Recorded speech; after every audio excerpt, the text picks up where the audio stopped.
Good evening, everyone. So today's session is sir Q&A session. అంటే మీకు doubts MBBS abroad రిలేటెడ్గా మేజర్గా ఒక 5 డౌట్స్ అడుగుతున్నారండి. డిఫరెంట్ కంట్రీస్, జార్జియా గురించి అవ్వచ్చు, central America, free medical fees in USA, MBBS in central America, free medical fees in USA at the rate of 34 lakhs or 40-50 lakhs అయిపోతుందంట. So Indian professors, Indian lecturers, రష్యాలో ఏ best medical college, state of federal national research university, ఇవి different questions అడుగుతాను. ఇంకో విషయం కూడా అంటే Georgia MBBS degree ఎందుకు వ్యాలిడ్ కాదు, why MBBS in Georgia degree is not valid.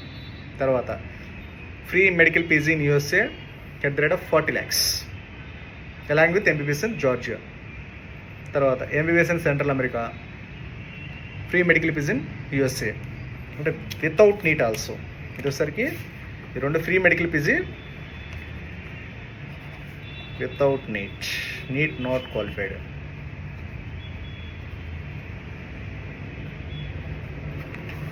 Okay. So first వస్తారు సార్ ఈరోజు Q&A సెషన్ వస్తారు సరికి. So Russia first question sir, రష్యాలో ఏ బెస్ట్ మెడికల్ కాలేజ్ అడుగుతున్నారండి చాలామంది. వచ్చేసరికి స్టేట్ యూనివర్సిటీసా, ఫెడరల్ యూనివర్సిటీసా, నేషనల్ రీసెర్చ్ యూనివర్సిటీ అడుగుతున్నారండి. సార్ రష్యాలో వచ్చేసరికి ఏంటంటే సార్, మనకి చాలామంది పేరెంట్స్ కూడా అడుగుతుందంటే రష్యాలో లో బడ్జెట్ మెడికల్ యూనివర్సిటీస్ అడుగుతున్నారండి. లో బడ్జెట్ అంటే 20 లక్షలు, 25 లక్షలు, 30 లక్షల లోపు. ఓకే, వాటిల్లో కూడా మీకు అంటే యాక్చువల్గా లాస్ట్ ఇయర్తో పోల్చుకుంటే ఇయర్ వచ్చేసరికి ఎవ్రీ యూనివర్సిటీకి వచ్చేసరికి 50,000 నుంచి ₹1,00,000 ట్యూషన్ ఫీజులు పెరిగాయండి.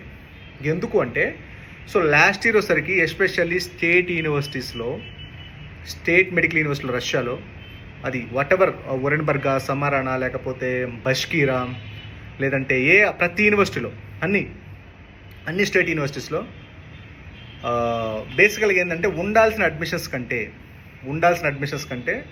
100-150 ఉంటే ట్వేర్ అవ్వచ్చు, వాటెవర్ ద యూనివర్సిటీ ఉన్న మోస్ట్ ఆఫ్ దమ్ 95%, 95 కూడా కదండి, 99% రష్యాలో వచ్చేసరికి ఓవర్ అడ్మిషన్స్ అనమాట. 200 సీట్లు ఉంటే 500, 600, 700 మందిని తీసుకున్నారు. సో కాబట్టి మీరు ఎట్టి పరిస్థితుల్లో స్టేట్ యూనివర్సిటీస్లో రూల్స్ రెగ్యులేషన్స్ కరెక్ట్గా ఉండవు. అది ఏ యూనివర్సిటీ అయినా అవ్వచ్చు. Better to go for federal university or national research universities. ఎందుకంటే ఇప్పుడు స్టేట్ యూనివర్సిటీలో అనుకోండి రూల్స్ రెగ్యులేషన్స్ లేనప్పుడు 100 అడ్మిషన్ ఉండాల్సింది 500-600 మందిని తీసుకున్నప్పుడు రేపు వాళ్ళని ఎక్స్పెల్ చేస్తారు ఆటోమేటిక్గా. ఇప్పుడు 100 మందే ఉండాల్సింది, ఫైనల్గా 100 మందే ఉండాలి. బట్ ఇప్పుడు ఎంతమంది ఉన్నారు? 500-600 మంది ఉన్నారు. 500-600 మంది ఉన్నప్పుడు అందరిని ఎక్స్పెల్ చేయాలి. ఎక్స్పెల్ చేస్తే ఫస్ట్ ఇయర్లో ఎక్స్పెల్ చేస్తే 10 లక్షలు 11 మళ్ళీ ఫస్ట్ ఇయర్ ఇండియా వచ్చి మళ్ళీ ఫస్ట్ ఇయర్ నుంచి చదవాలి. అదే సెకండ్ ఇయర్లో ఎక్స్పెల్ చేస్తే మళ్ళీ ఫస్ట్ ఇయర్ నుంచి చదవాలి. మళ్ళీ వేరే యూనివర్సిటీకి వెళ్ళిపోయి మళ్ళీ ఫస్ట్ ఇయర్ నుంచి మళ్ళీ అటు నుంచి transfers, third year, fourth year, fifth year expel చేశారనుకోండి, మళ్ళీ ఆ డిగ్రీ ఇండియాలో ఇన్వాలిడ్. మీరు ఇక్కడ నీట్ పాస్ అని ఇన్వాలిడ్ అవుతుంది. సో కాబట్టి మీరు సెలెక్ట్ చేసుకునే universities very very important. Especially రష్యాలో స్టేట్ మెడికల్ యూనివర్సిటీస్ అనేది డోంట్ ప్రిఫరబుల్ అండి. అసలు ప్రిఫర్ చేయడం మంచిది.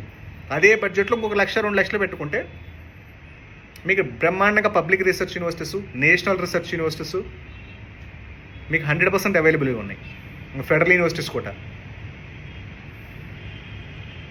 ఓకేనండి. Better to skip state medical universities. అది ఇయర్ అవ్వచ్చు, ఎప్పుడైనా అవ్వచ్చు.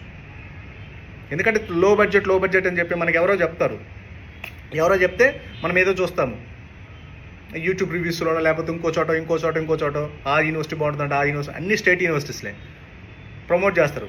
తర్వాత అక్కడికి వెళ్ళిన తర్వాత ఓవర్ ఆఫ్ అడ్మిషన్స్ అయినాయి అనుకోండి, ఓవర్ అడ్మిషన్స్ అయితే ఆటోమేటిక్గా మీకు 100% వచ్చేసరికి ఎక్స్పెల్ అయ్యడానికి ఎక్కువ ఛాన్సెస్ ఉంటాయి. వన్స్ ఎక్స్పెల్ అయ్యారే మీ టైం, మనీ అంతా వేస్ట్ అయిపోతుంది. So better to skip state universities, go for federal or national research universities. ఓకేనా?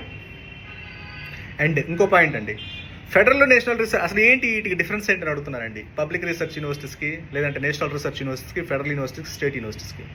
సో మనకి నేషనల్ రీసెర్చ్ యూనివర్సిటీ అంటే సార్ మన టాప్ ఎండ్ అనమాట. అంటే ఆ కంట్రీని రిప్రజెంట్ చేస్తాయి యూనివర్సిటీస్. ఫెడరల్ యూనివర్సిటీస్ అంటే central government universities. State university అంటే లోకల్ యూనివర్సిటీస్. మీరు అంటారు కదా రష్యాలో ఎంబీబీఎస్ రష్యన్ లాంగ్వేజ్ చదవాలి, రష్యన్ లాంగ్వేజ్లో ఎగ్జామ్స్ రాయాలి, 3 సంవత్సరాలు ఎంబీబీఎస్ ఇంగ్లీష్ మీడియం, 3 సంవత్సరాలు వస్తారు బైలింగుల్ అని. వాటిలో స్టేట్ యూనివర్సిటీలో ఎక్కువ ఉంటుంది అలా. కాబట్టి డోంట్ ప్రిఫర్ బడ్జెట్ తక్కువ ఉందనో, లేకపోతే మన ఫ్రెండ్స్ ఉన్నారనో, రిలేటివ్స్ ఉన్నారనో, ఇంకోటో చూసి వెళ్ళారంటే మాత్రం స్టేట్ యూనివర్సిటీ 100% ప్రిఫర్ చేయొద్దు. కొంచెం బడ్జెట్ ఎక్కువైనా go for national research university, high and universities. రేపు నెక్స్ట్ ఎగ్జామ్ అవ్వచ్చు, లేకపోతే రేపు యూఎస్ఎంఎల్ఈ క్రాక్ చేయొచ్చు. ఈజీ టు ఉంటుంది అనమాట. మంచి స్టాండర్డ్స్ ఉంటాయి national research university, public research యూనివర్సిటీస్లో. ఇంకా మీకు టాప్ నాచ్ అనమాట, టాప్ నాచ్ యూనివర్సిటీస్ అవి. ఇది స్టేట్ యూనివర్సిటీలో పోల్చుకుంటే మీకు మహా అయితే సంవత్సరం ఒక 50,000 తేడా ఉంటుంది, ఒక 50,000 మాత్రమే ఉంటుంది తేడా. అలాంటి యూనివర్సిటీ సెలెక్ట్ చేసుకున్నారు 100% సక్సెస్ అవుతారు. రేపు మళ్ళీ నెక్స్ట్ ఎగ్జామ్ యూఎస్ఎంఎల్ ఏని రాయాలి కదా, ఇండియా వచ్చైనా సరే. మంచి స్టాండర్డ్స్, మంచి మీకు స్టేట్ యూనివర్సిటీస్కి, ఫెడరల్ యూనివర్సిటీకి, స్టేట్ యూనివర్సిటీకి, నేషనల్ రీసెర్చ్ యూనివర్సిటీ ఒక 50,000 తేడా ఉంటుంది, అంత మించి ఎక్కువ ఉండదు. ఓకేనా? Better to go for national research university. కొంత ఎక్కువైనా మీరు అనవసరంగా స్టేట్ యూనివర్సిటీ ఎక్కడో చూసేసి తక్కువ బడ్జెట్ అని వెళ్ళేసి 30 లక్షలు ఎందుకు బడ్జెట్ ఎక్కడ అవుతుంది కదా. 30 లక్షలు బడ్జెట్ పెట్టుకున్నప్పుడు 5 లక్షలు పెట్టుకుంటే నేషనల్ రీసెర్చ్ యూనివర్సిటీ వస్తాయి. ఆ యూనివర్సిటీలో మీ స్టాండర్డ్స్ బాగుంటుంది, క్వాలిటీ ఎడ్యుకేషన్ బాగుంటుంది, everything is very excellent. So అలాంటి యూనివర్సిటీస్ ప్రిఫర్ చేయండి. ఏదో లో బడ్జెట్ అని చెప్పేసి ఇప్పుడు 30 లక్షలు పెడతారు, ఆ తర్వాత ఎక్స్పెల్ అవ్వడము, ఆ తర్వాత యూనివర్సిటీ మారడము, ఇదంతా పెద్ద తలనొప్పి అనమాట. అదే చూస్ చేసుకున్నప్పుడు ఫస్ట్ బెస్ట్ యూనివర్సిటీ సెలెక్ట్ చేసుకున్నారనుకోండి, 100% కెరీర్ బాగుంటుంది. ఓకేనా? అండ్ ఇంకో పాయింట్ కూడా, ఇంకేదైనా డౌట్స్ ఉన్నా నాకు ఒకసారి వాట్సాప్ చేయండి. So free medical fees in US అండి, అలాంగ్ విత్ జార్జియా ఎంపీబీఎస్. ఏమండి, మీరు మెడికల్ పీజీ క్రాక్ చేయాలి అంటే చాలామంది అనుకుంటున్నారు యూఎస్లో ఫ్రీగా సెటిల్ అవ్వచ్చు అనుకుంటున్నారండి. ఫ్రీగా అనేది 100% నాట్ పాసిబుల్ అండి. మినిమం మీకు 2 కోట్లు వస్తుంది, 2 కోట్లు బడ్జెట్ వస్తుంది. ఏది? మెడికల్ పీజీ అసలు ఎంట్రన్స్ అవ్వడానికి, రెసిడెన్సీ మ్యాచ్ దగ్గరికి వెళ్ళడానికి మీకు 2 కోట్ల బడ్జెట్ వస్తుంది. వాళ్ళు ఏదో 50 లక్షలు అయిపోద్ది, 40 లక్షలు అయిపోద్ది, మాకు ఆ యూనివర్సిటీ టైప్ ఉంది, ఈ యూనివర్సిటీ టైప్ ఉంది, జార్జియాలో జాయిన్ అవ్వండి అంటారు. అసలు జార్జియాలో ఎంబీబీఎస్ఏ ఏమి ఉండదు, ఏ స్టాండర్డ్స్ ఏమి ఉండవాడా? అసలు ఏముండదండి జార్జియాలో. నాకు అర్థమవుతుంది, ఏం క్వాలిటీ ఆఫ్ ఎడ్యుకేషన్ ఉంటుంది అక్కడ? ఏదో ఊరికి జస్ట్ ప్రమోషన్ చేసి సరిపోయిందా? మీ కెరియర్ ఇది. మీరు ఏదో ఊరికే టీవీలోనో లేకపోతే ఇంకో చోట ప్రమోషన్లు చూసి వెళ్ళారనుకోండి, చూడొచ్చు. నేను ప్రమోషన్లు చూడొద్దు, అడ్వర్టైజ్మెంట్ చూడొద్దని చెప్పట్లా. Fact check is very very important.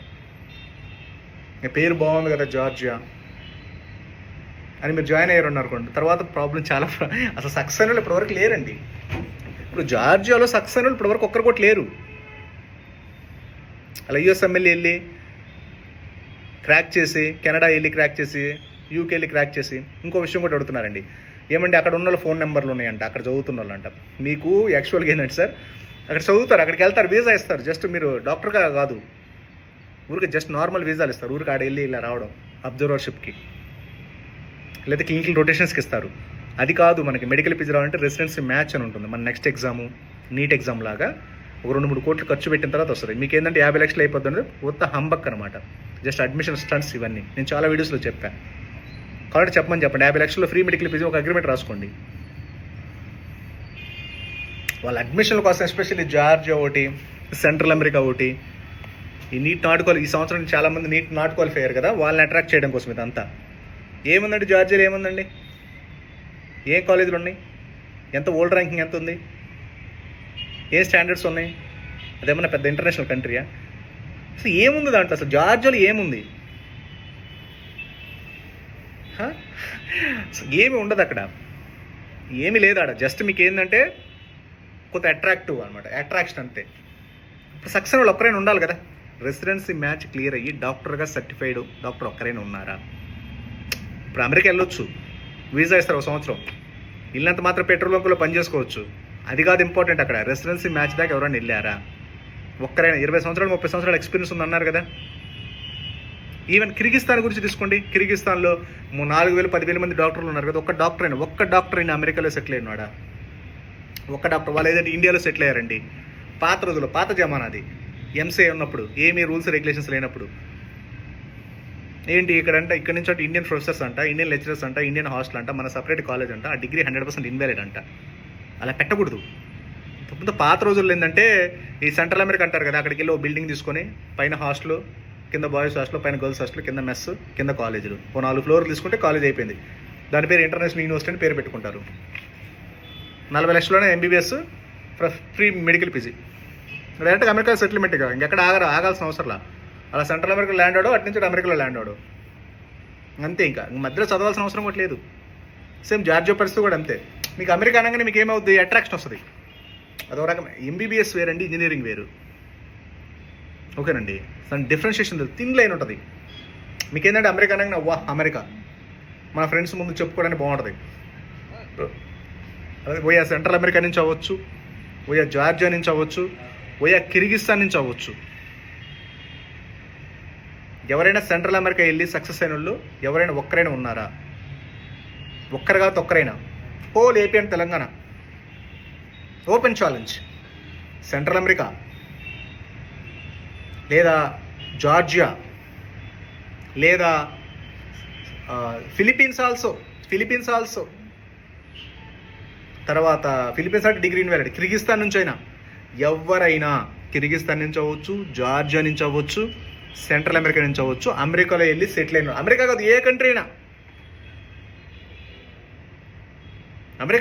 Country అయినా సెటిల్మెంట్ అయ్యి అక్కడ రెసిడెంట్ డాక్టర్గా వర్క్ చేస్తున్నారా?